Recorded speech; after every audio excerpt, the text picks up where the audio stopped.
Hello बच्चों, let's see this question. Solve the following system of equations bye Cramer's rule. यहाँ पे equations दिए हुए हैं 3 और इससे मुझे सॉल्व करना बाय क्रेमर्स रूल।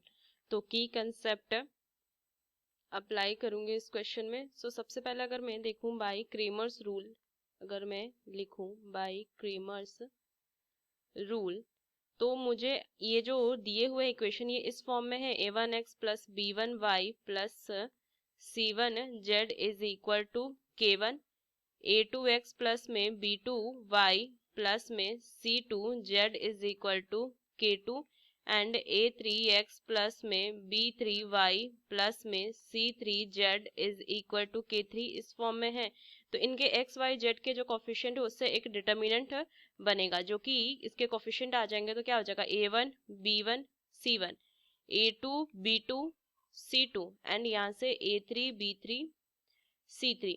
ये मेरा बना लेंगे और इसमें क्या होता है कि मेरे डिटर्मिनेंट के जो वैल्यू नॉट इक्वल टू 0 आएगी तब इसको हम फर्दर एक्स वाई जेड की वैल्यू फाइंड कर सकते हैं। देखो, अगर मैं यहाँ पे x की वैल्यू देखूँ तो ये होता है dx अपॉन डी, y की वैल्यू अगर मैं देखूं तो ये होता है dy upon D and z की वैल्यू जो होती है dz upon D.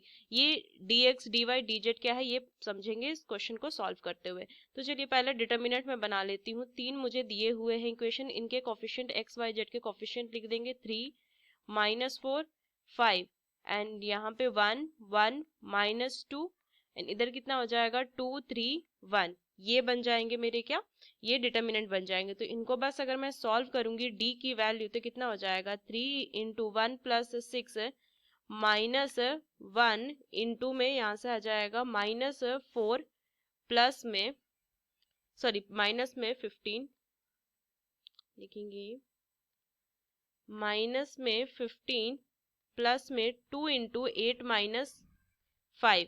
So d is equal to कितना हो जाएगा 21 प्लस में यहाँ से 19 प्लस में 6। So d is equal to 46। d की वैल्यू आ गई नॉट इक्वल टू 0, आगे हम सॉल्व कर सकते हैं, एक्स वाई जेड की वैल्यू निकालेंगे। सबसे पहले हम dx देखेंगे। dx देखिए क्या होता है, इसमें डिटर्मिनेंट मैंने d बनाया था, उसमें फर्स्ट कॉलम जो है ना वो k1 k2 k3 से रिप्लेस करते हैं। इधर जाएगा तो -1 हो जाएगा, वैल्यू हो जाएगा 6 -1 0 और ये दो जो कॉलम है ना वो एज इट इज रहेंगे और यहाँ पे आ जाएगा 5 -2 1।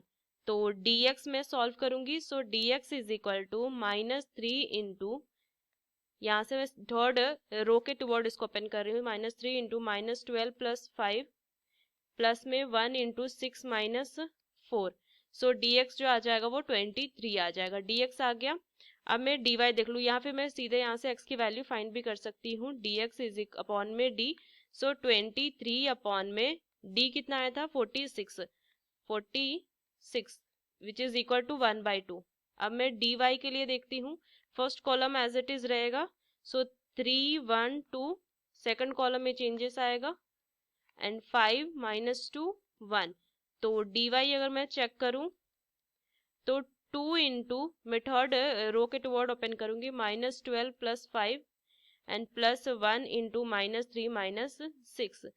dy is equal to -23। y is equal to कितना हो जाएगा dy upon D which is equal to -23 upon 46 which is equal to -1/2। ये -1/2 आ जाएगा। dz देखिए, dz के लिए अगर मैं देखूं ये कितनी आ जाएगी 3 1 2 -4 1 3 6 -1 0, ये वैल्यू आ जाएगी।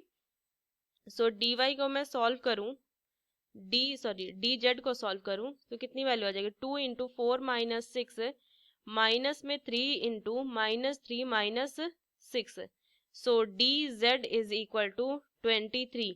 z इज इक्वल टू कितने आ जाएगा 23 upon 46 which is equal to 1/2। X Y Z की वैल्यू आ गई, x की वैल्यू 1/2, y की -1/2 एंड z की 1/2। तो ये मुझे फाइंड करना था। Using these key concepts, we solve this question. Hope you understood it well. Best of luck. Thank you.